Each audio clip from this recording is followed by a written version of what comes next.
Welcome back to Science Fantastic with Professor Michio Kaku. Every week on Science Fantastic, we profile some of the most amazing developments in science and technology that touches our lives and even changes history. Well, with us today, we have a treat. We have another theoretical physicist talking about Stephen Hawking, perhaps one of the greatest theoretical physicists of our time. And usually, when somebody writes a biography of a famous person, what they do is they interview the people surrounding them, and usually they're professional historians. They're not right there in the forefront of change. However, this book is different. This book is called Stephen Hawking, A Memoir of Friendship and Physics by Leonard Mlodinow. And I should point out that he is a theoretical physicist, like myself.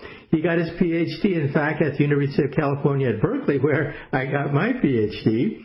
And he spent 15 years collaborating, living in close quarters with Stephen Hawking to get one of the most intimate portrayals of his life, his time, his struggles, his thinking process.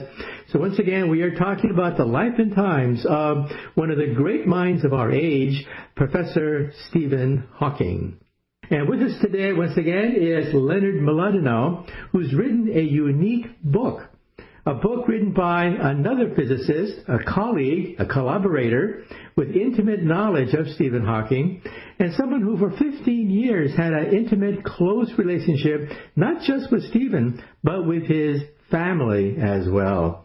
And as you know, Professor Hawking spent a lifetime struggling against ALS, a debilitating paralyzed disease leading to paralysis, which would have crushed any individual. I remember when I first went and visited Stephen Hawking, he invited me to give a talk about string theory, which is one of the things I work on, and I had a chance to visit his house. And I was amazed that there were contraptions around his house that allowed him to function. One device could actually, you push a button and turn the page of a journal. And I realized here was a man who wanted to do physics so much that he was willing to make all these sacrifices even in the face of a debilitating, paralyzing disease. Well, once again, with us today is Leonard Mlodinow, author of a number of great books, including The Grand Design, A Briefer History of Time, written with Stephen Hawking, but the latest book is Stephen Hawking, A Memoir of Friendship and Physics. So, Leonard, first question for you is, when you were a kid now, years and years ago, what steered you in the direction of science and eventually physics? Well, when I was a kid, I liked two things. I liked, other than playing baseball, I liked chemistry and I liked math. I liked chemistry when I discovered that I could make formulations that blew up things or flew into the sky. And so those were the more innocent days where you could actually get those chemicals and people weren't afraid of terrorists. And I had a lot of fun making spectacular reactions in chemistry. But in physics, that was the more intellectual side, or really in math. I was fascinated by what I read about Einstein and his idea of curved space. I just remember trying to wonder, what does that mean? And in the 7th or 8th grade, I found a book which I still have, on non-Euclidean geometry, which is the geometry of curved space, where the angles of triangles don't add up to 180 and so on. All the things you learn in school are wrong. And I learned that there's a whole other reality out there. In a way, it's like science fiction, but it's real. And it's not what you learn in school. It's something different. There are different possibilities for the universe, and that really fascinated me. And so I went along through my high school years with those two interests, chemistry and math. And when I got to college, I read a book by Richard Feynman, the great iconic physicist, and that really inspired me to move more toward physics from chemistry. And that and the fact that chemistry didn't really have enough math for me. I really liked math, and I thought that the math was too simple in chemistry. And one other thing, I should point out that they didn't appreciate you making bombs anymore when you got to college. You had to do organic chemistry and other kind of more boring experiments with regular chemicals. Yes, that's what you have to do. Now, in your book, you have a rather intimate portrayal of Professor Stephen Hawking over a 15-year period. So first of all, how did you meet Stephen Hawking, and how did you collaborate, and what is it like to work up close to a great mind like that? Well, he contacted me after he read my first two books. My first book, which I remember talking to you about, Michio, on your program many years ago, was called Euclid's Window. It was about curved space, that very subject that got me interested in math and physics. And my second book was about Feynman, called Feynman's Rainbow, and was about how I learned to follow my passions from my interactions with Feynman when I was first at Caltech. And he was looking for somebody to work with because it's so hard for him to write, to type, to communicate. And he wanted to find someone who had a sense of humor and whose writing he liked, but also who was an expert in physics who could really understand his work. So that really narrows down the community. And Exactly. He doesn't it? Yeah. That's you and me and not too many others. So he had his people contact my agent one day, and I just got a phone call saying, "Would you like to work with Stephen Hawking?" And who's going to say no to that? So I was very honored. So working with him was, first of all, it was a great honor, but it took some getting used to, because I don't know if I should tell your audience how he communicated. Maybe Go ahead. They may not know. Go ahead. Well, back in those days, he could move his thumb, and so he had essentially a mouse to click with. And in later years, he had a sensor on his glasses, and he would twitch his cheek, and so it picked up essentially a mouse click. And then on his wheelchair, there was mounted a computer screen, which was attached to a computer. And it was like playing a video game. There were groups of words, and the cursor would highlight different groups, and he had to click when it got to the groups of letters, when it got to the group of letters he was looking for. And then it would go on the individual letters, and he'd click again to catch a letter. And in that way, he'd compose painstakingly. He'd compose his sentences and his words. And when he was done, he could click somewhere else to have it read. And now let me ask you a question. How many words could he communicate in any given minute? Approximately how many words per minute? That's what I was about to say. He could. When I was working with him, it was about 6 words a minute. So it was about 6 words per minute. That's 7 words. So that sentence would take him a minute. So it took some getting used to. And at first, I would daydream or get impatient or, surf the web. But I soon learned that this was actually a real advantage to me, that it took him so long, because I would sit next to him and I could see his sentence begin to form. And I could either complete it for him and save him some time, or I could think about what he was saying while he was doing it.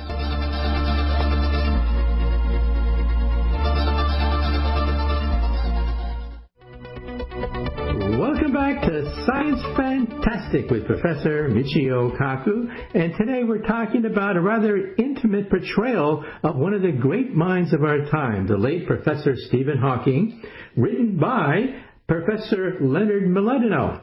He's a professor of theoretical physics, and he's the author of this new book, Stephen Hawking, a memoir of friendship and physics. When I was young, we of course idolized people like Albert Einstein or Isaac Newton, but one problem was that we couldn't interact with them. We couldn't ask them questions. And the question I wanted to ask them is, how do you think? I mean, what leads you to converge on a new scientific principle? Forget the math and the details. What led you to a new concept, a new picture, a new worldview of the universe? And unfortunately, they had already passed away. But Professor Stephen Hawking, in our time, has had a chance to interact with the public, and Leonard Mlodinow is a professor of theoretical physics and author of this book, Stephen Hawking, a memoir of friendship and physics. So we get an intimate portrayal of the man, his relationship with his family, the public, and also science itself.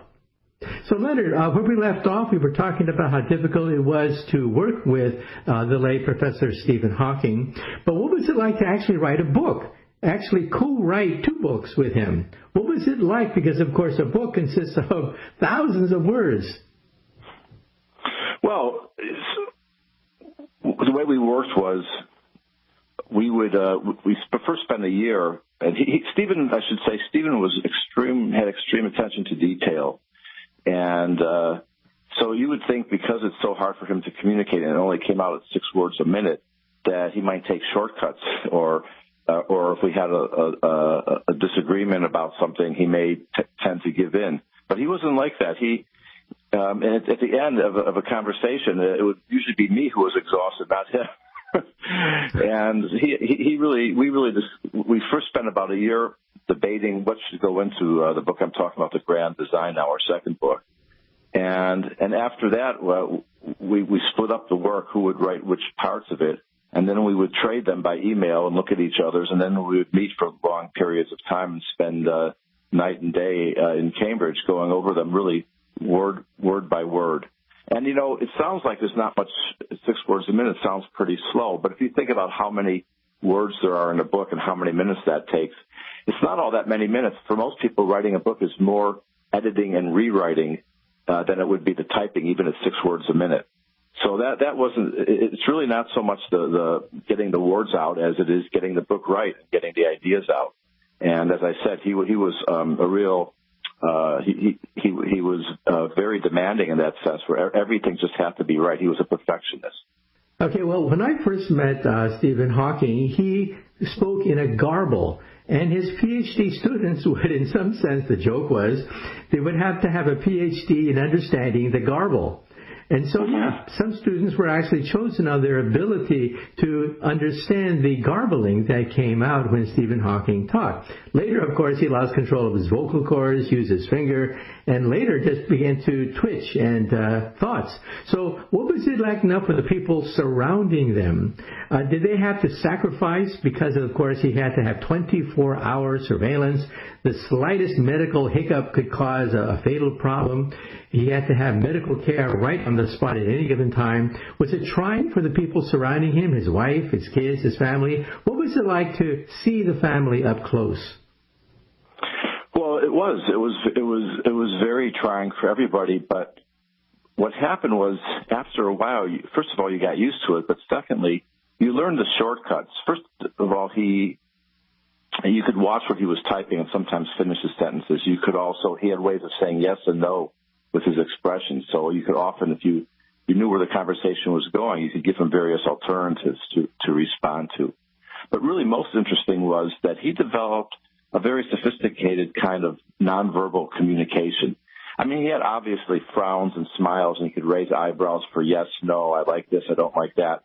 But that's beyond that. He had a much more complex way of communicating, where when you're talking to him, if you're phrasing things right and you're watching his face, you could really understand in a very complex manner how he felt about something. It was very interesting, almost supernatural. I mean, I felt sometimes like I knew what he was thinking without even knowing how I knew it. He was transmitting through his facial expressions to me, and I wasn't quite sure on the conscious level how I had this feeling about what he was thinking, but I did feel that.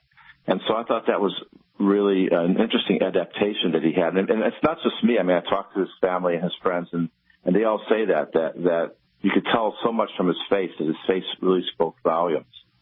Okay, now let's try to summarize some of the work of Professor Stephen Hawking. When we talk about Einstein, we talk about E equals mc squared. We talk about curved space. When we talk about Stephen Hawking, we talk about black holes.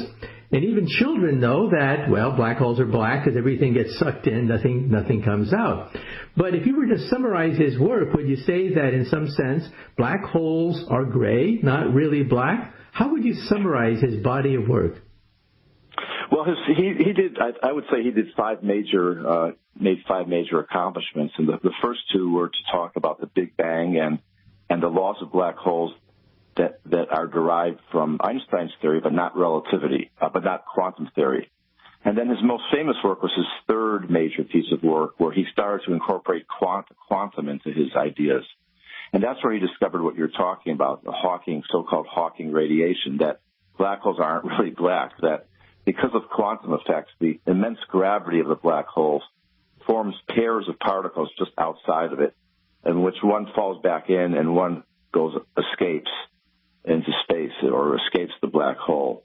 And in that way, the black hole's actually drained. That's kind of radiation, and the black hole's actually drained of its energy, very slowly, very gradually. But theoretically, if you waited long enough, an isolated black hole through this process would shrink it and then disappear. And that was to the minds of the physicists at the time revolutionary, because the idea and the understanding of black holes was that they can never shrink. That some things that fall in never come back out again. And here he was saying that things actually, because of quantum effects, come back out.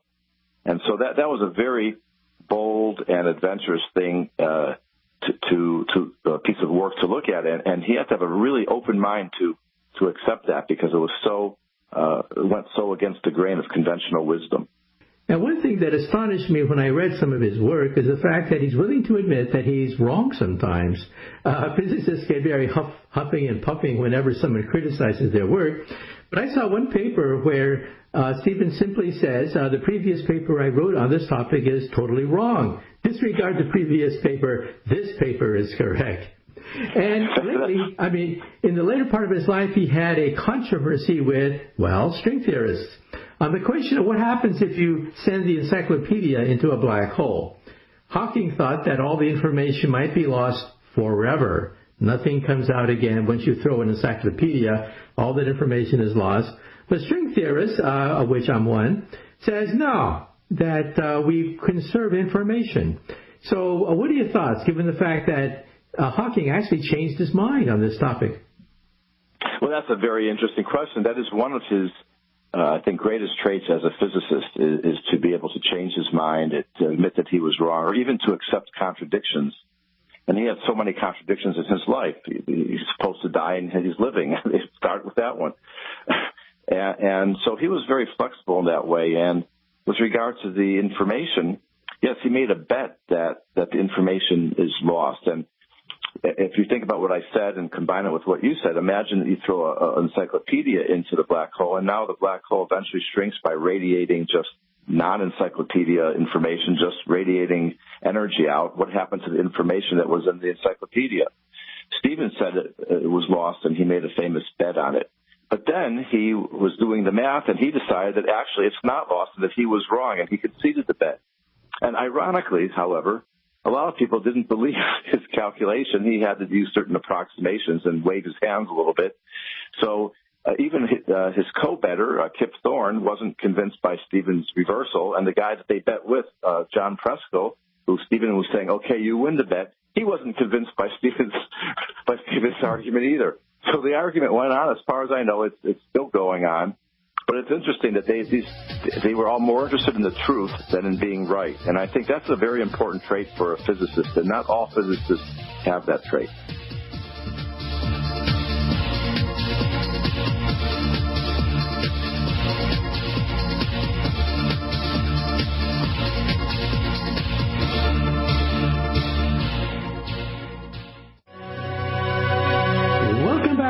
Science Fantastic with Professor Michio Kaku. Today we're talking about the late Stephen Hawking. The book is called Stephen Hawking, A Memoir of Friendship and Physics, written by a professor of theoretical physics, Leonard Mlodinow. He got his PhD in theoretical physics, as I did, from the University of California at Berkeley. He's taught at Caltech. The book is called Stephen Hawking, A Memoir of Friendship and Physics. He's written other books, including The Grand Design and A Briefer History of Time. And we are talking about one of the great minds of our time. Now, Leonard, let me ask you a question. This disease that he had, ALS, would have crushed any ordinary individual. I mean, thinking about it, you have a death warrant. You know you're not going to live much longer than so many years. Your body is wasting away. You can barely move your fingertips. I mean, what kept him going? What made him tick, given the fact that he had actually a rather long life given his disease, but it was something that was hanging over his head. He could die instantly at any given time. What was it like for him to face those odds? Well, this is really why I wrote the book, because I found that by getting to know Stephen and working with him and just being with him, he was a tremendous inspiration. You know, his whole everyday, his day-to-day world, people who see him him in the media or in the movie, they get kind of an idealized mythological version of this Stephen Hawking, not the real one. In his real life, he had to go through tremendous obstacles every minute, every hour of the day. For example, I talk in the book about how I see a bead of sweat going down his forehead, and that, you know, how that tickles, and you just wipe it away. But he couldn't do that. He had to just sit there and take it, or wait to see if one of his carers notices and comes to wipe it for him. But when he went to bed at night, he can't turn in bed. So you know how you get aches or you turn to be more comfortable? He's in a position and he can't turn himself. That can be torture to somebody. He had his carers who would turn him periodically, but if he felt uncomfortable in some position, he couldn't change that. And later years of life, he had a lot of pain from his bones because his bones were very brittle and he had a lot of arthritis. So it was, you know, his life was a series of challenges, and yet he was happy. He was optimistic. He had a great sense of humor. He somehow learned to take control of his mind to you know, like the ancient Stoics said, that happiness, real happiness comes from within. And if you have that, no one and no circumstances can take it from you. And he had somehow found that. And so that not only gave me perspective on my own little piddling problems, but it taught me that, you know, how to face them, that I can, you know, if a mosquito bites me and it's itching and it's really driving me nuts, that's my fault. I can learn to not mind it. I can learn to not feel it. And he really taught me, you know, showed me the way to approach such problems in life. And so that's really why I wrote the book, because if you see him going through his everyday life and his interactions with people, it really teaches you something about your own life. Now, I once read a biography of Stephen Hawking that said that as a grad student, he was rather actually ordinary. He was listless, unfocused. He had great potential. Everybody knew he was smart, but he didn't really apply himself. But then when he got this death warrant stating that he only has a few years more left to live, that really shook him up. Shook him up to the point where he said to himself, I have to work on something great. If you only have a few years left, why squander it simply getting drunk or dissipating yourself? Why not focus yourself? So what are your thoughts? Do you think that the disease in some sense also helped to make the man as well as destroy his body? What are your thoughts? Well, Michio, not only do I agree and think it's true, Stephen told me that. We were having a talk. We had a couple talks about that, and we were talking about the effects of his illness on him. He thought that they were positive. I was shocked. He said that, you know, he was kind of a goof off when he was in college, and he didn't have any direction in life. And when he got this death sentence after a period of some months of being depressed, he suddenly almost had a revelation that he found purpose and meaning in his life. And, you know, that's what we all seek. And that's what the famous Viktor Frankl, who wrote about, you know, the death camps in World War II, said that those who could survive that were those who had meaning and purpose in life. And that's what he found. And I think that was one of the major qualities that got him through for so many years. And the meaning that he found was, or the purpose, he realized he wanted to answer certain questions about existence. Why are we here? Where did the universe come from? Why does it have the character that it does, or the laws that it does? And he decided to dedicate what he thought would just be his last few years. It turned out to be decades, but he decided to dedicate those years to that, and it really drove him and it kept him going. Now, let me ask you a question that I've always wanted to ask, and that is, in the early days of something called supergravity, that is a more powerful version of Einstein's theory of gravity, Stephen Hawking said we could be on the verge of the final theory, the theory of everything, the theory that eluded Einstein for the last 30 years of his life. But of course, supergravity and superstring theory is a very difficult theory, and it's sort of gotten bogged down in the last several years because it is so complex mathematically. New areas of mathematics are being created out of string theory. So what was Stephen Hawking's understanding of string theory, and did he think that this ultimate theory was in hand, or what were his final thoughts on that subject? Well, it's funny because I think that was in the 80s where he made the famous statement that by the end of the century we'll have theory of everything, and he was basing that on string theory. So I talked to him. I asked him the question. It was I don't know what year it was exactly, 2005, 2010. I said to him, hey, I brought up that prediction that he made. I said, so Stephen, you know, what do you say about this? And he says, I still believe that. We will have the theory of everything by the end of the century. Of course, it was a new century. So. End of which century, right? Yeah, so exactly.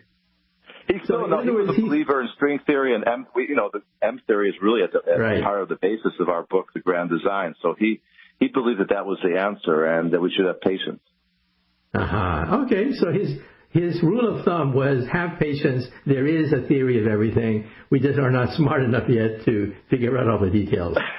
Right, exactly. And at one point, Kip Thorne, his good friend, Nobel Prize winner from Caltech for gravity waves, he told me that Stephen used to, in his very early years, used to do very rigorous physics, very mathematically correct physics, which is very hard to do and not necessarily that useful in the sense that we don't have to prove theorems like mathematicians do. We can make approximations and get to our answers.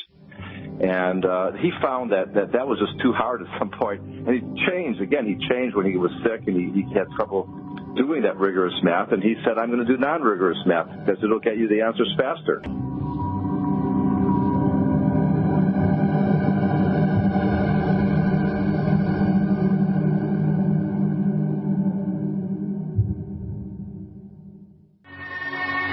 Welcome back to Science Fantastic with Professor Michio Kaku. With us today is physicist Leonard Mlodinow, who had an intimate look at the life and times of Stephen Hawking. So his book is called Stephen Hawking, A Memoir of Friendship and Physics. Now, I would be derelict unless I asked some question about Professor Hawking's private life, because, of course, the tabloids have had sensational headlines about his love life and so on and so forth. So I would be derelict unless I ask you a few questions about this. First of all, he had a second wife who some people claimed, including his first wife, claimed that the second wife was a gold digger out for his money because, of course, Professor Hawking wrote monster bestsellers like A Brief History of Time. And according to the tabloids, one day he was left in the sun, left to die, according to the tabloids, left alone without any help. He couldn't scream for help. He couldn't get out of the harsh sun. Somebody left him out to die, said the tabloids. They interviewed his first wife, and the first wife said, the fault is the second wife, because she's a gold digger. Well, you had a rather up-close viewpoint of everybody. Do you think the tabloids blew it out of proportion? Because Stephen Hawking himself told the tabloids to respect my private life. What are your thoughts? Well, there were some people who believed in those rumors. Stephen denied it. His friend Kip Thorne, again, who I know fairly well, he also said it wasn't true. Police investigated and said they could find no evidence of any such thing. And, I don't have firsthand knowledge of whatever happened or may have not happened or not happened, but that's the lay of the land that I got. And, he and Elaine were very much in love as his second wife, but they also had a stormy relationship and they had their conflicts. And it wasn't that just as Stephen was amazing in that despite his disability, he did a lot of very normal things. And he had normal relationships. So it's to have a relationship where you argue with your spouse is not that unusual. And so I don't know any firsthand knowledge of those accusations, but the situation is what I described. Okay, well, according to Hollywood, the Hollywood version of romance, women fall in love with a man because he's charming and handsome and, of course, rich. Rich, of course, is nice. But Hawking was totally paralyzed. He could barely move his eyelids. And communicating with him was extremely problematic as a consequence. And yet, there were women who were attracted to him. So what was it? The charisma? Did he have some kind of animal magnetism? Or did people simply want to bask in his fame and maybe even his checkbook? I mean, what are your thoughts? Because there's been so much speculation about that. Well, I would know how much of people's motivation comes from external qualities, fame and money and all that. But I know that he was a very warm person. He could communicate. I mean, we wrote that thick book together, and we had a friendship. We went out to pubs. We went out to dinner many times. We had a regular relationship, even though, I mean, it does take a lot of time. It's something that you have to get to know him first before you can develop that. But he was a warm person. He loved other people. He and his carers were close. He would come to their family events. He would lend them money when they needed it. He had a great sense of humor, a great outlook. So, you know, obviously he wasn't, to use a dated term, Charles Atlas, you know, a weightlifter or the typical Hollywood star. But as a human being, as a person with a personality, he was a very attractive person. So I can see how people, you know, could be attracted to him. Now let me ask you a question about history. How will historians of the future view Professor Stephen Hawking, given the fact that we've now discovered gravity waves from outer space of colliding black holes? We've actually even photographed the event horizon of a black hole, which made history, something that came out of science fiction. Here's a photograph of the object, a black hole. So how do you think history will treat Stephen Hawking? I think they'll view him as a great pioneer in something the kind of thing you do, Michio, in how to unite or reconcile quantum theory and gravity. And it's one of the great questions of our time in the physics world, theoretical questions. And he really was a pioneer. And, you know, don't forget, when he started doing it in the 60s, nobody much cared about it. They didn't care about black holes. Not many people worked on the early universe. And Stephen took it from there, made great progress, and made it actually a hot subject, a hot field. And I think he'll be remembered for that. And isn't it true that in Einstein's waning years, that is in the 1940s and 1950s, that he was sort of relegated to the side because the quantum theory, atomic physics, nuclear physics, that was the hot, sexy topic in physics, and people thought that Einstein was an old fuddy-duddy, that he was out of touch, that all the new breakthroughs were being made in the quantum theory. So didn't Stephen Hawking reverse that, given the fact that, yeah, go on? Yeah, exactly. And Einstein recognized that and talked about it, and that was in the 50s. And in the 60s, it was the same. And Richard Feynman, who I mentioned before, he mentioned that only dopes work in this area because there's no experimental data. He was commenting on the quality of people those fields attracted. I mean, general relativity, because everyone was working in quantum theory. And Stephen definitely was one who changed that completely and lifted the study of general relativity and gravity, to a height where the best people study instead of the worst. So, in other words, Stephen Hawking was able to take the first giant steps toward applying the quantum theory to general relativity. Right. Okay. Well, unfortunately, we have run out of time. So, Leonard, thank you so much for being on Science Fantastic. This is Professor Michio Kaku.